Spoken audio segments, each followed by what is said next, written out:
How's everybody doing today? Kane Finance back with another video.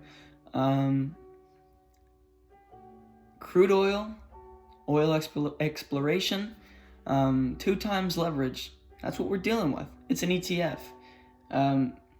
One of the greatest, probably best long-term plays that we can all have together. So before we go on with this video any further, don't forget to like, comment, subscribe. We're so close to 100 subscribers. Only one more. We're at 99 subs right now. But, we'll get there.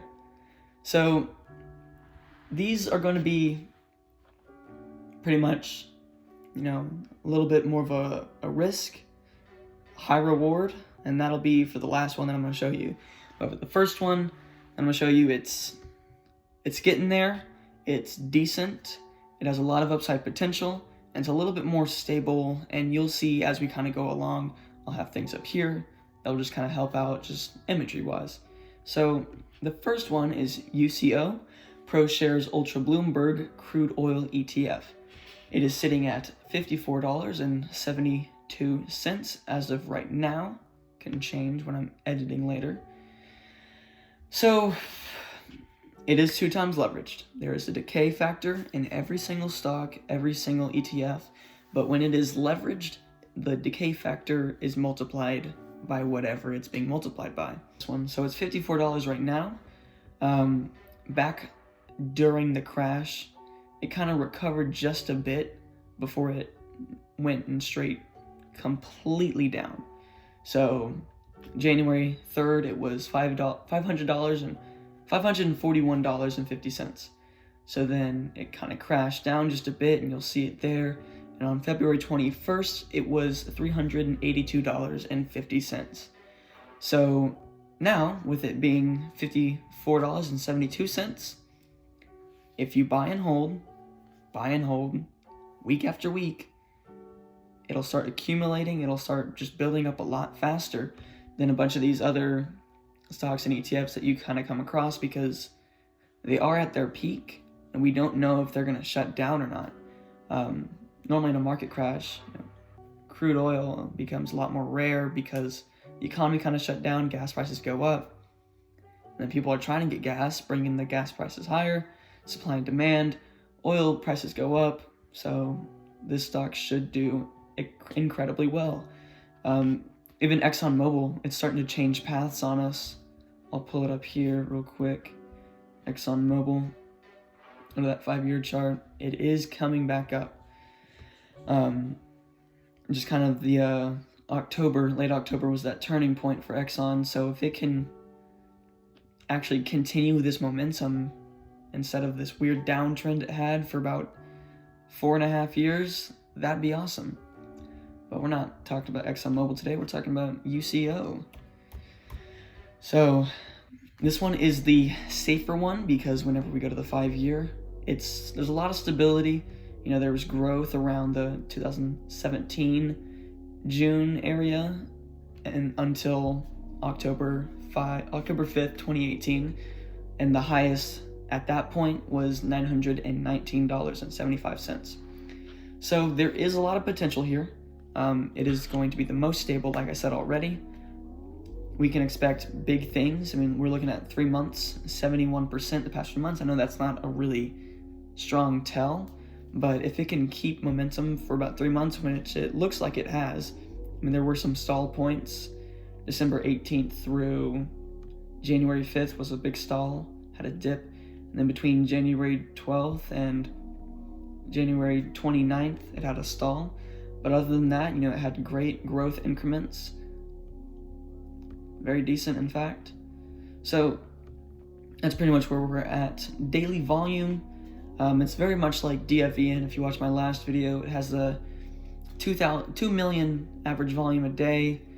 And just because it's an ETF doesn't really mean it's going to affect the price any.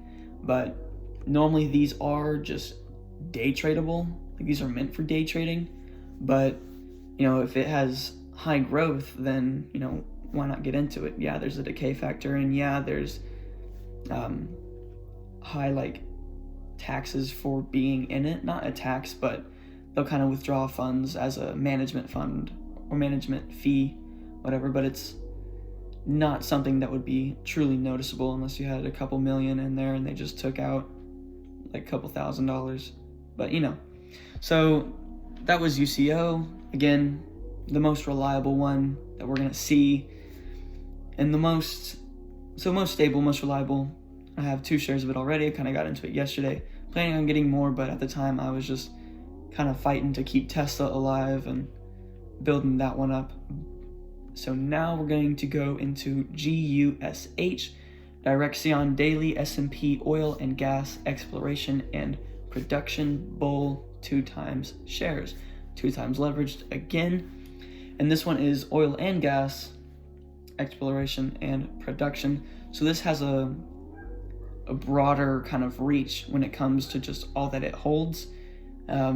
Same company that built this ETF built DFEN, Aerospace and Defense, 3 times leverage ETF.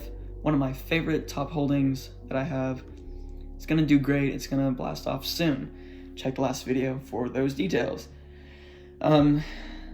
Gush is sitting at $77.75, but that is subject to change because we are still within market hours as of recording. And we did mention the 3 months in UCO. So I got a cricket in my neck. So in the past 3 months for Gush, it's up 120%. That's amazing.